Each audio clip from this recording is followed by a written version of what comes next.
Hindi ko na sinasabing basa magtatay si Daddy Ansoy. Pala umuwing basa yung kanyang pants. Oh, hindi pa nila na-harvestan, oh.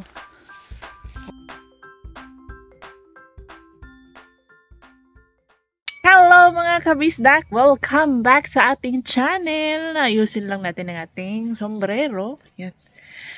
Today is the day. Guys, kanina nag-start na po ako mag-declutter sa ating closet at yung mga old toys ni Little Inso like this.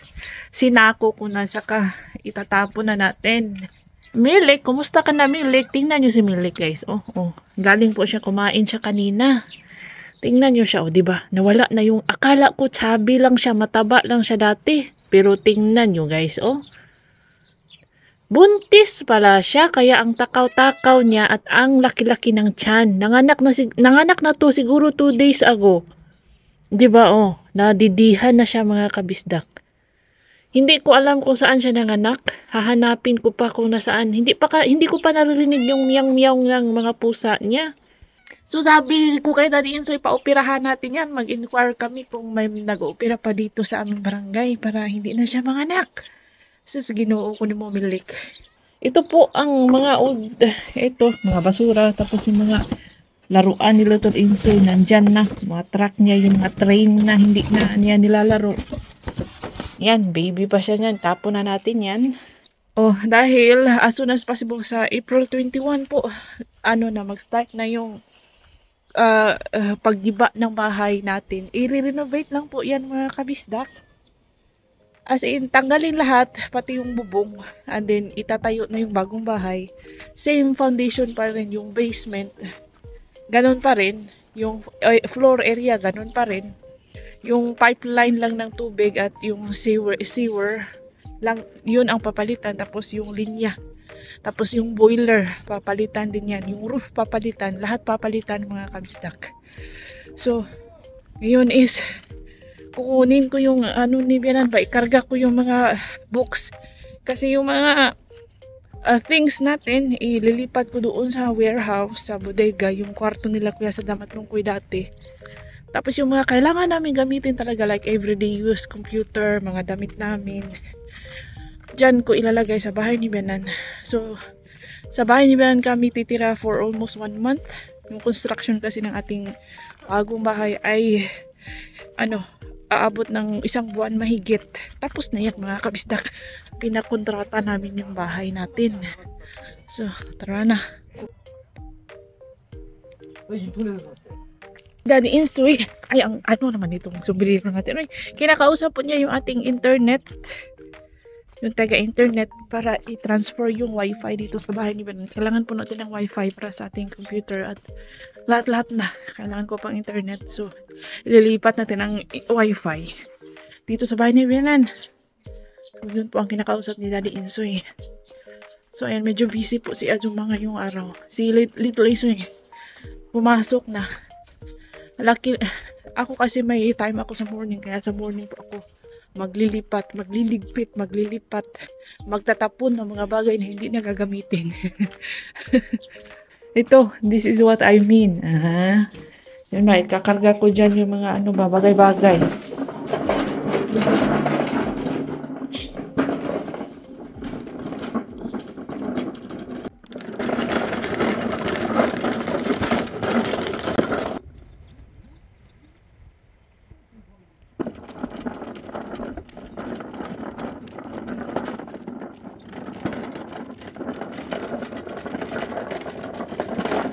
Pinarking ko muna ang ating truck. Yun man ang ating bahay. Yung blue ang bubong. Ito sa tapat. Yan, mga fertilizers po yan. Ito, fertilizers. Ginamit na nila yung iba. Last year. Winter.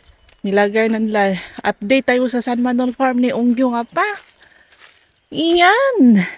Siberian onion. To siya guys, siguro sa susunod na araw mag-harvest na sila dito. Hindi pa nila na-harvestan wala pang cut. Yan. Sa susunod na araw. Itong dahon ito. Soft pa kasi kailangan malambot siya para hindi matigas kainin. Syempre, kapag malambot hindi talaga matigas. Ayan. Ganito o soft pa. Yan, mabango yan mga kabisdak. Wild garlic or Siberian onions. Yung dale, yun po yung tinatawag na wild chives. Ito is wild garlic or Siberian onion. Dito tinatawag itong myongi or sanmanul. Yan siya mga kabisdak. Kung hindi lang sana ako busy sa paglilipat na ating bahay, paglilipat gamit, mag-extra sana ako dito ba? Ay, hindi. Ay, guys. Kahit ano lang, 3 hours. Oh, so 3 hours may 1,000 pesos na tayo mga kabisdak kasi 10,000. Manon, 10,000 won man per hour. So may 30,000 won na tayo ni 1,000. 3 hours, 1,000 pesos. Mag-extra sana ako. So busy man si Ajuma. So walay, ayan. I-vlog ko na lang sa inyo kung paano nila harvestin ito. Kung makachamba ako na makita ko sila mag-harvest. Ayan siya. Ayan po ang kagandahan dito. As in peaceful na peaceful. Oh. Maririnig nyo ang mga huni ng ibon. Hindi masyadong mainit. Sakto lang. Ganda talaga kapag spring. Parang ako. Pero ang mga Koreans, pati na ako nahawa na din, kailangan magsombrero guys. Kahit na hindi siya mainit. Yung sikat ng araw kasi nakaka-damage po yan sa skin. So, naglagay sila ng sunscreen. Tapos nagasombrero. Yan po ang sekreto sa pagiging baby skin at matagal kung tingnan nyo mga skin ng mga Koreans, hindi sila, yung edad ba, hindi halata kasi alagang-alaga po nila ang kanilang skin. Kaya pala, nakaano pala siya doon sa alam nyo mga kabistak, sa school, tinanong ko mga bata ko ba, pinahulaan ko sa kanila yung aking edad. Nawindang ako kasi ang sabi ng isang bata, 46 na daw ako. Grabe naman ang 46. Parang mas matanda pa ko tingnan kaysa sa aming boss doon sa Hagwon. Yung unjang name namin, yung boss, yung may-ari ba, mas matanda pa siya sa akin. 46 na siya mga kabistak. Mas matanda pa siya kay Daddy Insoy. So, ganyan po ka baby face ang 46 years old na ako, 33 years old, mas matanda pa akong tingnan kaysa sa kanya. Na lula ako sa aking mga estudyante. So yun lang ang aking chika. Tara na, patuloy na natin ang ating declutter.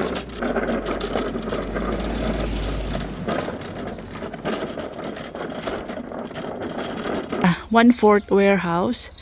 Pati kwarto ng mga workers, yung mga pinsan namin, kapatid.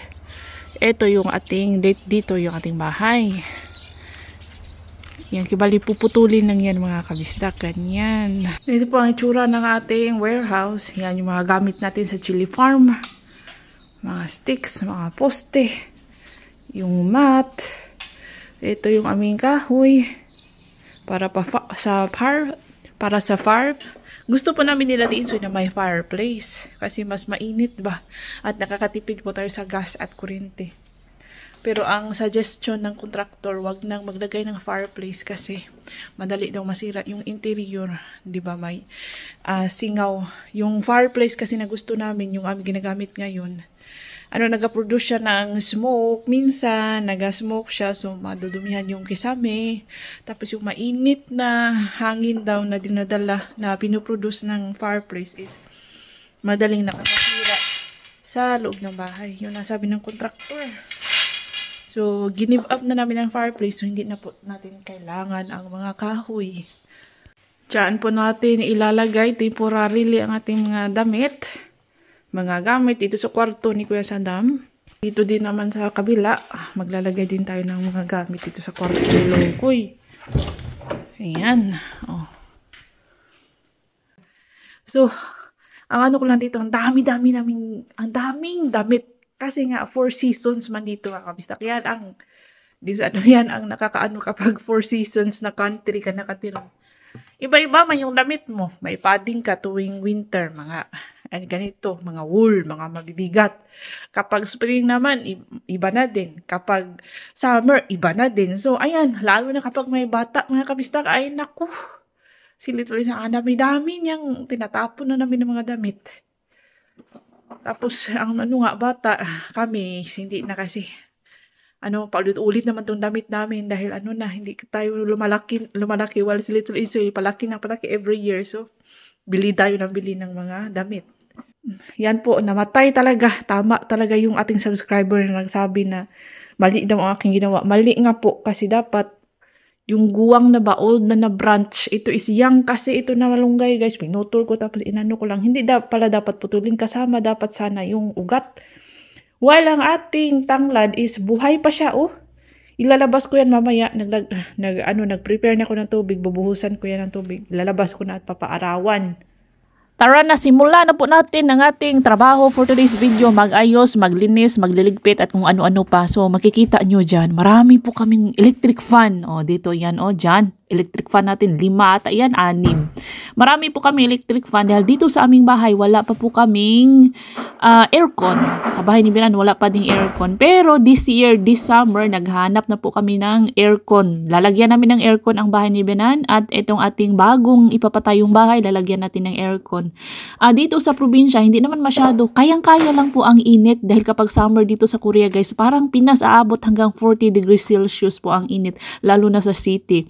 Mas dito sa probinsya dahil maliwalas man, presko yung hangin, medyo makaya pa po yung init. Electric fan is okay, good lang yung electric fan. Pero kapag may kasama tayong bata, mas maganda na may aircon po tayo dahil mas mabilis silang mainitan, lalo na si Little Insoy kapag laro sa labas. Ang una kong ginawa ay nag-sorting po ako sa ating mga books, yung pwede ko pang magamit at yung hindi na, itatapon ko na. So nahalungkat ko po itong ni Little Insoy. 2 years old pa po siya dyan.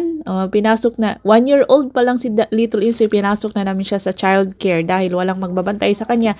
May trabaho man kaming dalawa ni Daddy Insoy. So, yan po yung kanya mga activities, mga ginawa niya sa child care center, yung mga games nila. So, yan. Si Little Insoy, yan katabi ng teacher na nakamask. Yan po siya. Ang cute-cute niya dyan, mga kabisdak.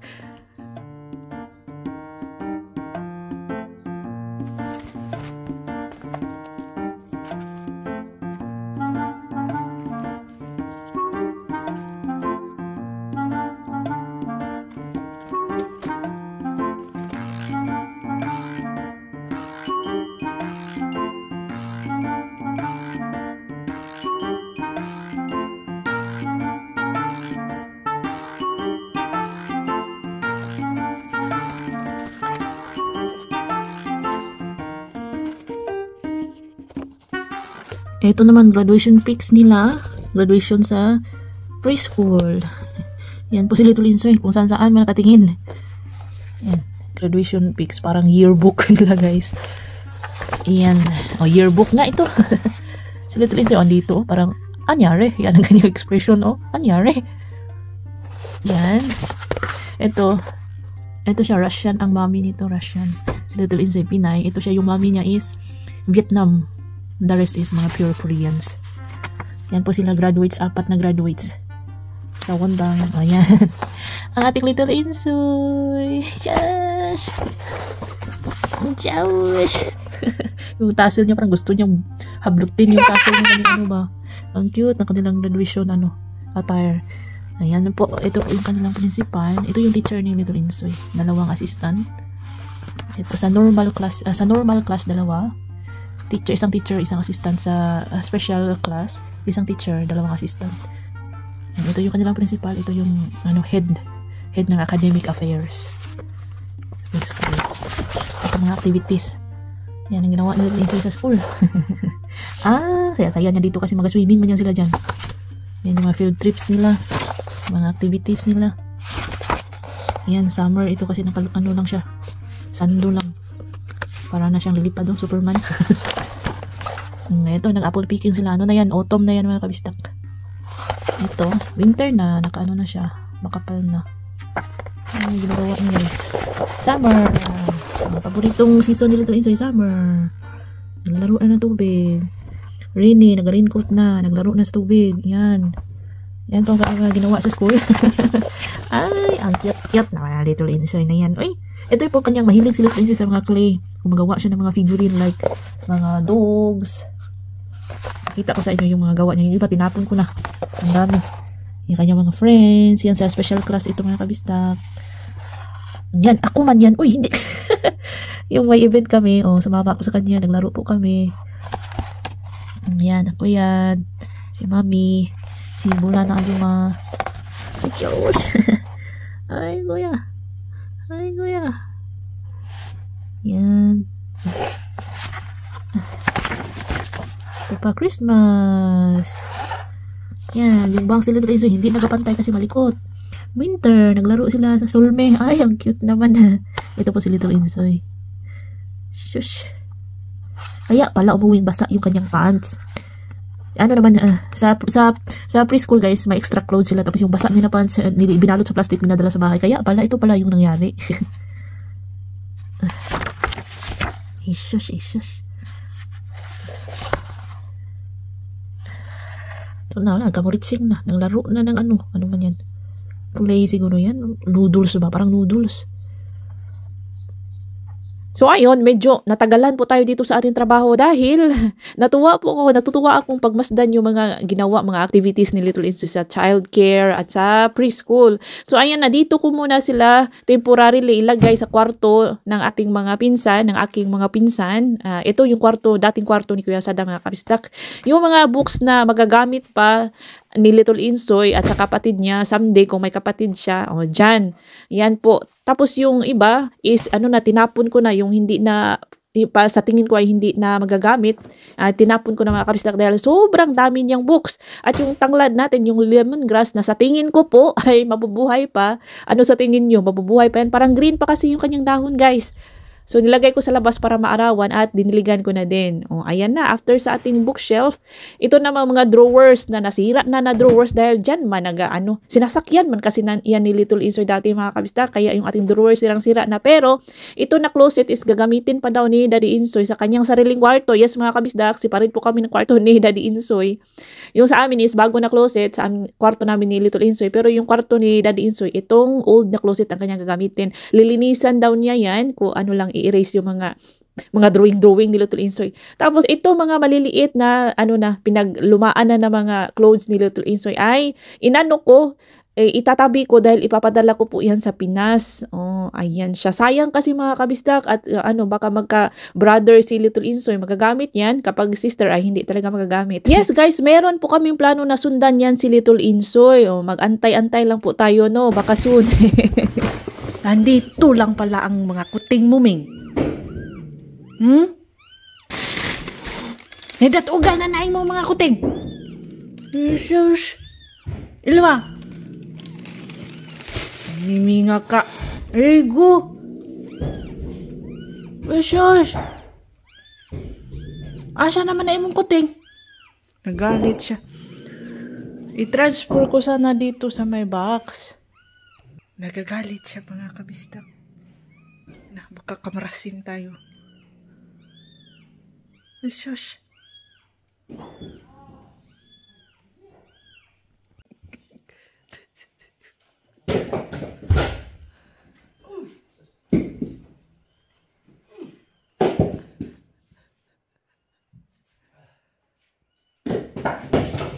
Gusto pa rin niyang mag-fireplace sa next winter. Sabi ko, wag na tayo mag-fireplace. Gusto man niya. So yun, naghahakot pa siya ng mga kahoy. Dito na area, itong mga coffee, ito yung mga paayuda guys, last year at last month, 2 months ago yata. Ko yan doon sa warehouse. Yan, i-transfer ko yan sa warehouse. Habang nagaligpit ako, nakita ko itong purple pants ni Little Insoy na may kunting maliit na butas po. So, tinahi ko na lang kasi sayang. Gustong-gusto ko ito na pants, mga kabisdak. So, internet here? 아니지. Not move. New. Just temporary 1 month contract only. 아, 그래? 얼마? 100.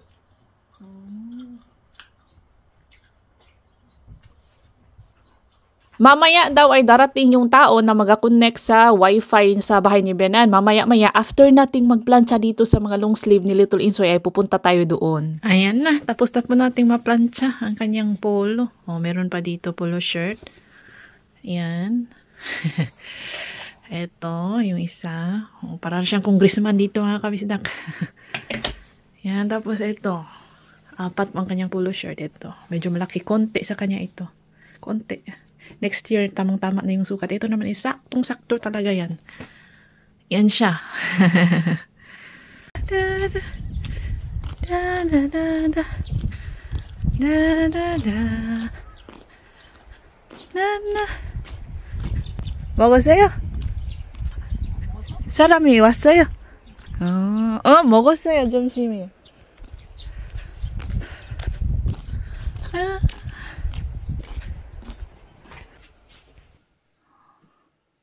Ang ginawa po ni Daddy Insoy is nag-ano na lang siya mga kapisdak. Hindi po nilipat yung wifi. Ano lang, nagrenta lang kami ng 1 month internet connection. Bumayad kami ng 100,000 won. 4,000 pesos. 1 month na internet connection sa bahay ni Benan. For 10 minutes lang ginawa ni yung mama kanina. 10 minutes lang. Tapos na. So, hindi pa rin natanggal yung wifi dito sa ating bahay. Nagrenta lang tayo, ng 1 month nga, dun sa bahay ni Benan. Nabisi po si Ajuma. So, ito po ang ating noodles muna lang tayo sa ating lunch. Si Daddy Insoy ay pumunta po sa school. Tinawagan siya ng teacher ni Little Insoy. May ipapakuha na mga books and worksheet, activities, ganun para sa ating prinsipe. Na homework niya, gagawin niya dito sa bahay. Tapos i-explain din ng teacher kung ano ang gagawin. So sa special class po yun ni Little Insoy. And then syempre dahil may ramyun, ito po ay hindi siya maanghang. Ang ating naghihingalong kimchi. Magkukuha lang ako ng kimchi doon sa bahay ni Benan.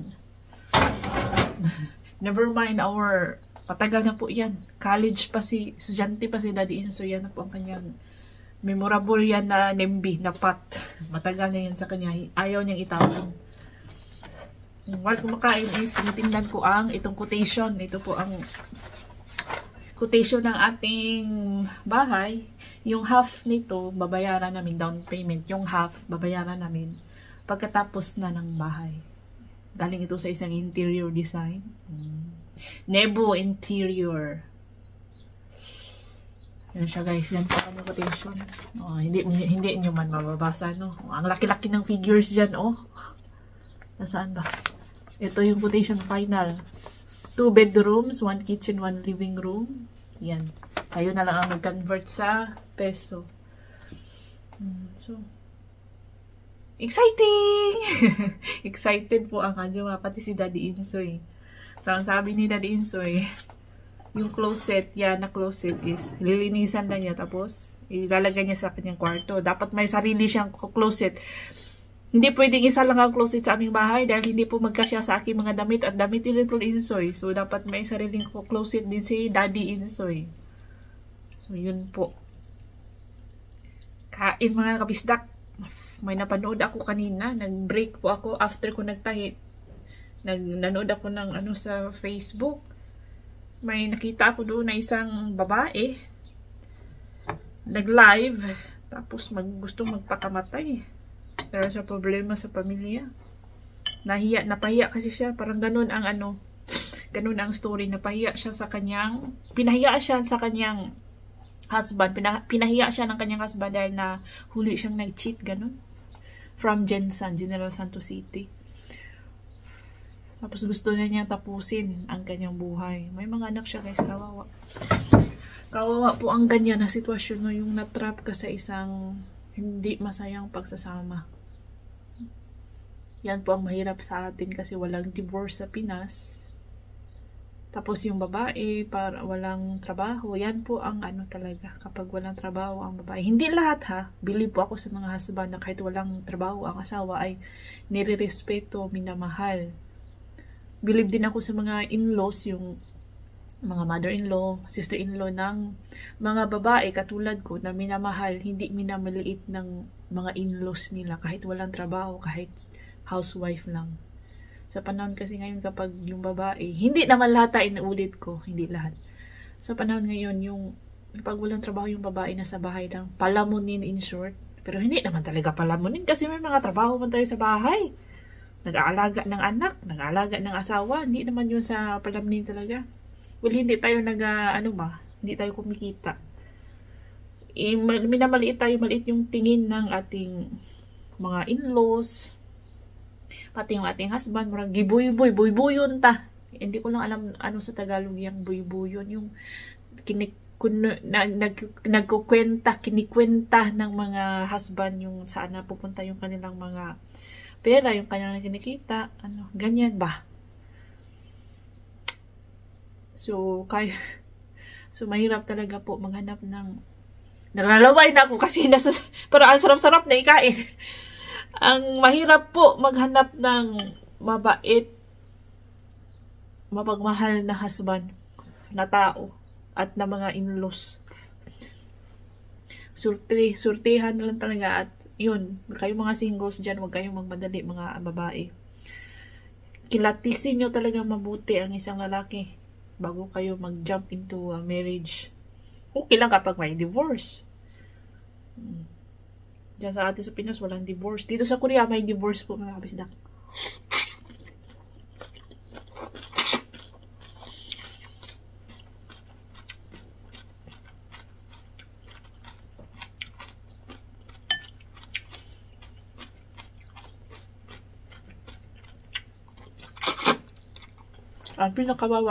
Ang pinakakawawa is yung mga anak.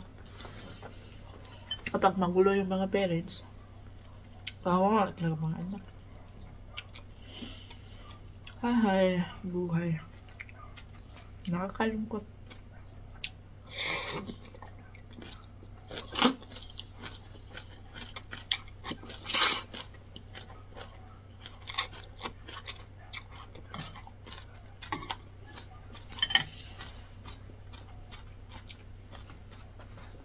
Wala namang perfecto na marriage.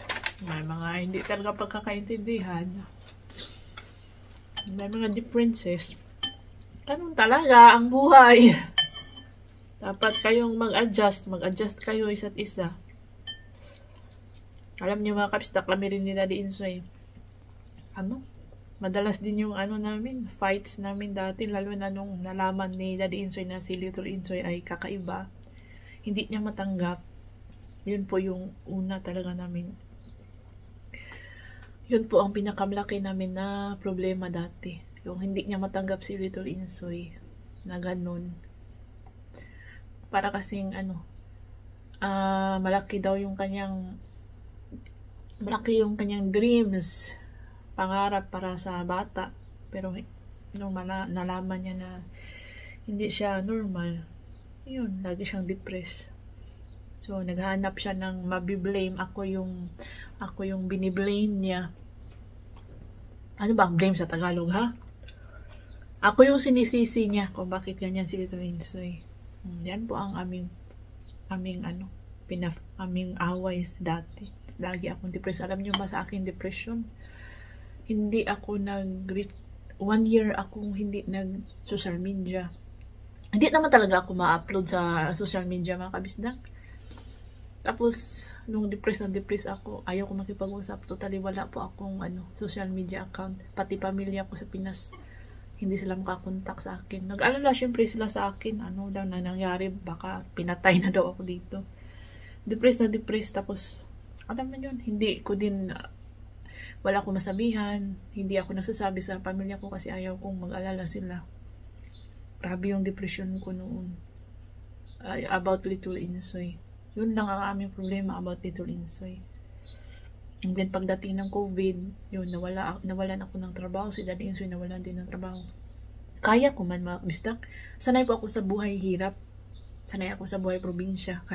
Kaya napunta po kami dito sa probinsya dahil sa COVID. Nawalan kami ng trabaho. Okay lang sa akin.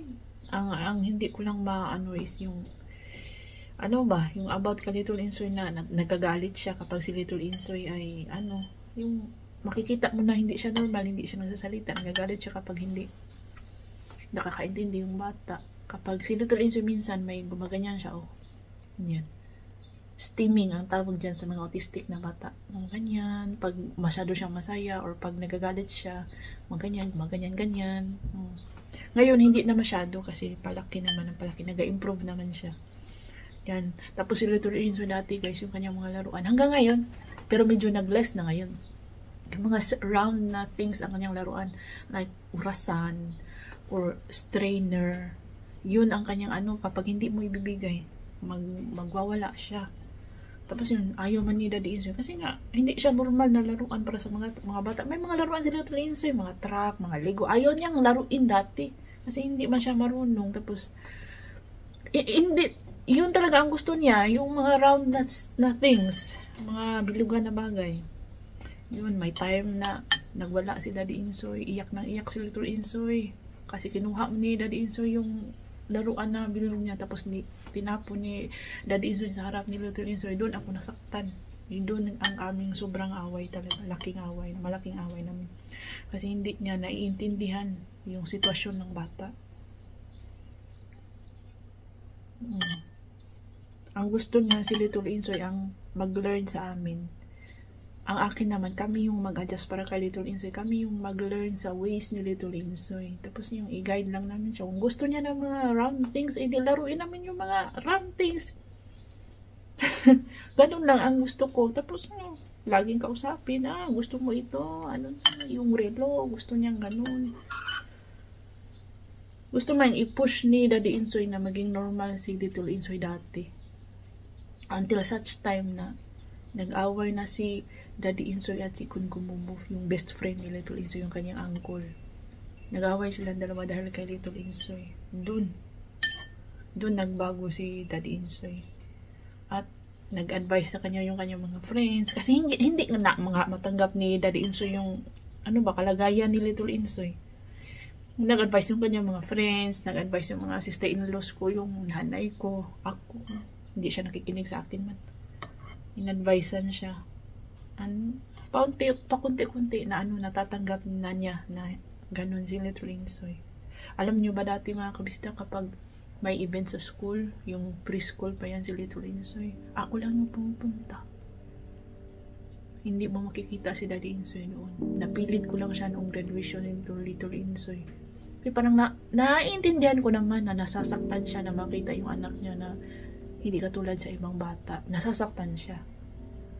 Masakit, pero ikaw na parents, dapat kang lumaban para sa anak mo. Ikaw dapat yung sandalan ng bata.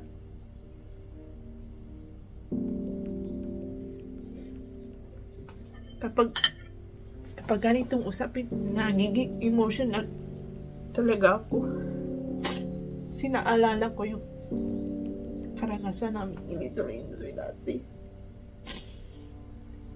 Hindi ko nung sinasabing masamang tatay si Daddy Insoy. Hindi siya masamang tatay. Hindi niya matanggap-tanggap. Dati.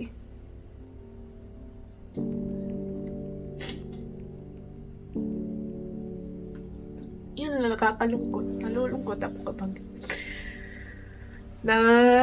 iisip ko yung dati. Pero ngayon okay na pinipilit ni Daddy Insoy na tanggapin. Na siya mga kabisdak. Nasa 80% na siya ngayon. At na-appreciate ko yun na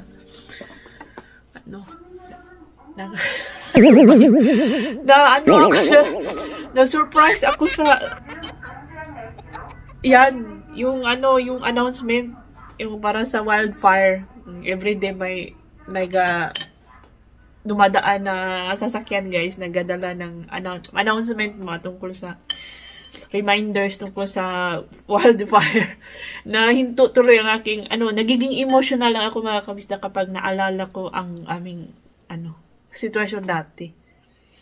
Ngayon na-appreciate ko si Daddy Insoy na nag-take talaga siya ng effort para magbago. Naiintindihan ko naman siya. Yun.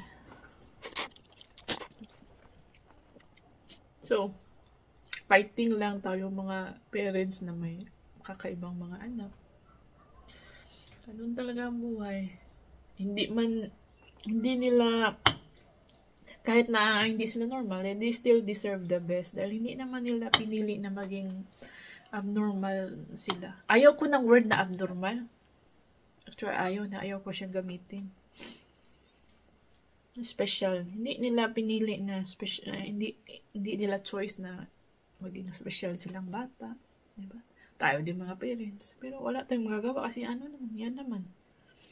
Kasi nga first child man, naintindihan ko naman first child tapos lalaki pa. Importante yan para sa mga Koreano, mga kabisdak. Pero sige lang. So, dito na lang siguro, no? Kasi umiiyak naman si Ajuma. Hanggang dito na lang ang ating video. And that's all for today's vlog, mga kabisdak. Tumutulo ng aking sipon. Ingat lahat. See you on my next video. Ito mga kabisdak, ito po yung ramen bowl na ginawa namin ni Daddy Insoy sa Porcelain Museum. Ayan, paano, i-scroll nyo na lang. Porcelain Museum vlog. Itong bawa ng ramen bowl. Dalawa po ito. Ito yung una. Ito yung mas maganda. Tapos yung pangalawa, yung mas malaki na yung instructor natin ay bata na upa. Mas gusto ko siya, guys. Ito. Ayan. See you on my next vlog. Ingat lahat.